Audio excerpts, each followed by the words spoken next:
Muy buenas noches a todos y muchísimas gracias por estar acompañándonos una noche más en El Toro por los Cuernos. Hoy esta noche vamos a hablar de algo que es o una maldición bíblica o un bien enormemente deseado. Vamos a hablar ni más ni menos que del trabajo. Y para eso, en plena crisis, habiendo escuchado hoy unas noticias pues nada apetecibles, toda la cuestión bancaria, con Bankia amenazando con poner a 6.000 y pico trabajadores en la calle, con Nova Caja Galicia pues prácticamente igual, bueno, el panorama es francamente desolador y para eso vamos a intentar poner un poquitito de luz en toda esta crisis terrible que nos está ahogando. Y para ello vamos a contar esta noche con la intervención de José María Rolón. José María, muy buenas noches. ¿Qué tal? Buenas noches. José María es psicólogo, es profesor de psicología del Trabajo y de otras muchas asignaturas más, de la Universidad de La Coruña, campus de Ferrol. Esto es. Y menuda asignatura, José María. Sí, bueno, a mí me encanta, tengo que decir, la asignatura de Psicología del Trabajo. Llevo ya, como tú decías, imparto algunas otras asignaturas en la Facultad de Ciencias del Trabajo y no quiero olvidarme de mis queridos alumnos de la Universidad Senior, en donde también imparto una asignatura sobre psicología. A mí me parece un campo apasionante el de la psicología del trabajo, si bien es cierto que estamos viviendo un momento particularmente duro y particularmente complicado, que nos afecta a todos, como supongo que iremos comentando a lo largo del programa, en distinta medida, los distintos colectivos laborales, profesionales, y que tiene una incidencia muy directa en los temas que yo les explico a mis alumnos, desde la selección de personal hasta la motivación, el liderazgo, los riesgos laborales, etcétera. Es un buen Miura, ¿eh? Es un Miura importante. Es un Miura para guiar esta noche. Es un Miura importante, sí. Y Javier Solloso. Javier ya lo conocen ustedes. Javier yo creo que es nuestro Marco Polo particular, porque Javier ha recorrido medio mundo, ¿verdad, Javier? Y precisamente porque has recorrido medio mundo y has estado en una empresa que hoy tiene graves problemas como es Iberia, que tú me comentabas el otro día que ya antes de que aquí ni siquiera intuyéramos que esto podía venirnos encima como un tsunami, ya en el mundo adelante se estaban tomando las medidas adecuadas para que esto no tuviera la repercusión tan grave que ha tenido, incluso en tu propia compañía, que ahora, desgraciadamente, ha tomado una trayectoria terrible porque la están destrozando, la están poco menos que desguazando, Iberia. Sí. ¿Qué pasa, Javier, con Iberia? Yo primero quiero agradecer esta invitación al programa, una vez más.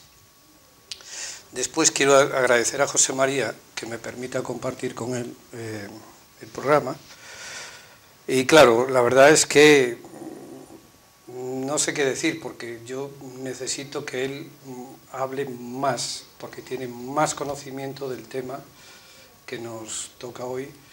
Y en cuanto, bueno, también pedir disculpas a los televidentes si no estoy a la altura, porque en realidad este programa no era para mí. Tú lo sabes que este programa era para Bernardo Zendán, sí, que lamentablemente ha fallecido. Ha fallecido, sí, sí. Y sabes que hablamos mucho con él para venir al programa. Y estábamos a punto. A punto. Porque él me dijo, tengo una cita con el médico, una consulta, claro, y no te preocupes que cuando termine hablamos, y desgraciadamente esa consulta se convirtió en, claro, en definitiva. Yo jamás estaré a la altura de Bernardo, ni en conocimiento, ni en carisma, porque era una persona entrañable.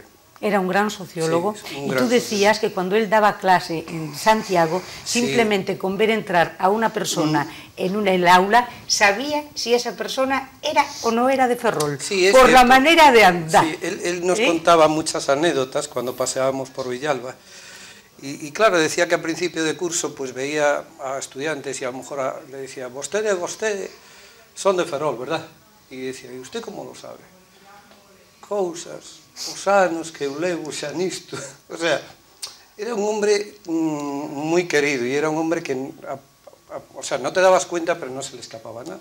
Bernardo era sacerdote, fue durante muchísimos años párroco del Socorro. Sí, sí. Y todo el mundo lo recuerda. Y todo el mundo lo Sí. recuerda, sí, sí, sí. Y todo el mundo que lo ha conocido, la verdad es que les ha sorprendido lo afable de la persona.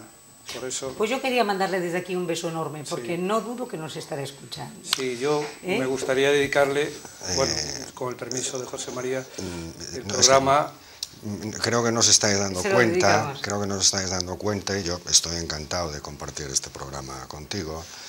Pero me hubiera encantado compartir este programa con Bernardo, porque Bernardo y yo fuimos compañeros. O sea, Bernardo no solo daba clase en Santiago, y las cenas que sino que también daba clase aquí en relaciones laborales. Sí. Él se fue ya hace unos años, pero yo compartí con Bernardo varios años de docencia, lo que conlleva con una persona como Bernardo no solo compartir docencia, sino otras muchas cosas, esas cosas que verdaderamente suelen tener valor en la vida, ¿no? Claro. Y Bernardo era un hombre Lógicamente yo no puedo estar a la estas altura cosas. ni mucho menos, ¿no? Pero quiero decir que bueno, si él me lo permite, pues en representación de él me gustaría recordar este programa, que se lo pudiésemos dedicar a él. Pues se lo dedicamos. Vale. Y ahora, ya cogiendo el toro por los cuernos, vamos a hablar del trabajo. Muy bien. Señores, ¿qué es el trabajo? ¿Qué es? Una maldición bíblica. ¿Qué es el trabajo? Es un gran bien, porque el concepto del trabajo ha ido evolucionando a lo largo de la historia. Evidentemente. ¿Cómo lo centramos? Evidentemente, el trabajo es esas dos cosas que has dicho y muchas otras. En función de muchos factores, algunos de ellos personales, situacionales, culturales, fundamentalmente. Las distintas culturas, las distintas etapas históricas han entendido el trabajo de formas claramente distintas, ¿no? El concepto propiamente, el significado propiamente del trabajo ha evolucionado de forma significativa a lo largo de la historia.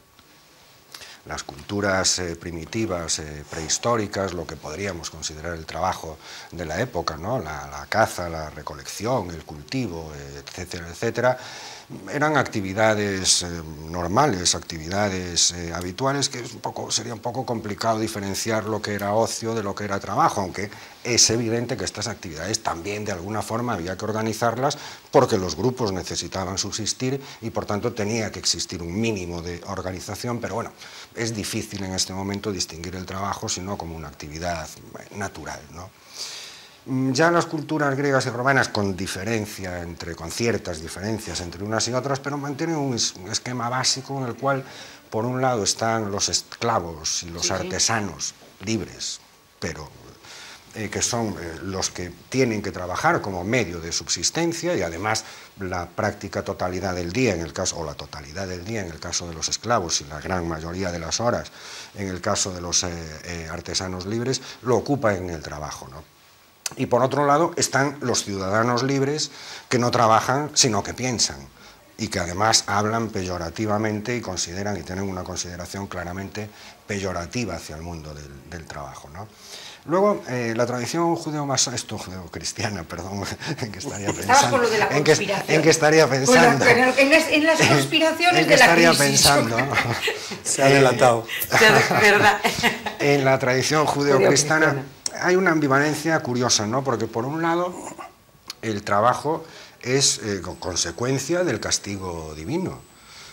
Pariréis con dolor y ganaréis el pan con el sudor de vuestra frente, ¿no? Pero por otro lado también es un vehículo de expiación del propio pecado, por lo tanto el trabajo mantiene un poco en esta tradición esta ambivalencia, ¿no? En la Edad Media ocurre algo parecido, no quiero entrar demasiado en detalle, ocurre algo parecido a lo que en la sociedad griega y romana, en el sentido de que por un lado hay siervos y vasallos que tienen que trabajar como medio de subsistencia y invierten la mayor parte del tiempo, y luego están los señores feudales para los cuales el trabajo es algo sucio, es algo que los que tienen que realizar precisamente son esos siervos y esos vasallos. A partir del Renacimiento el trabajo empieza a cobrar cierto valor intrínseco, cierto valor en sí mismo en la medida en que pierde connotaciones religiosas, en parte, y además permite disfrutar a la gente y realizarse a través del trabajo, ¿no? Luego, en la tradición, a partir de la Reforma protestante, el trabajo es entendido como una obligación, pero como una obligación con un valor instrumental importante en el sentido de que permite a la gente salvarse, por un lado, Y por otro lado, compartir aquellos que tienen más, compartir con los necesitados, que es muy de la mentalidad protestantista. A partir de la revolución industrial hacia aquí, el trabajo se considera sobre todo como el medio dominante de adquirir bienes y servicios, y en la actualidad mantiene, por un lado, este carácter de instrumento que te permite obtener bienes y servicios, pero además recupera o desarrolla de una forma importante lo que decíamos del renacimiento, de cobrar valor intrínseco en sí mismo, el trabajo, de tal forma que va a contribuir al desarrollo, por supuesto, profesional, pero también al desarrollo personal. Os planteo un juego, le planteo a la audiencia un juego que le suelo plantear a mis alumnos. Estamos a menos de un mes de la lotería de Navidad. No sé si habéis comprado lotería. Yo no. No. ¿Tú vas a comprar? Sí. Yo no. Yo sí. Porque, no sé, me ilusiona, no porque crea que me va a tocar. Algo hay que comprar, ¿no? Por lo menos en el sitio del lugar de trabajo, en la cafetería donde uno toma café y estas cosas. Mi padre decía, lotería o xogo que lle toca os demais. Yo suelo como dice una compañera suelo jugar bastante poco, ¿no? Como dice una compañera de José María, sí, pero no es igual comprar en un lugar que en otro. Entonces, doña Manolita. Sí, por ejemplo.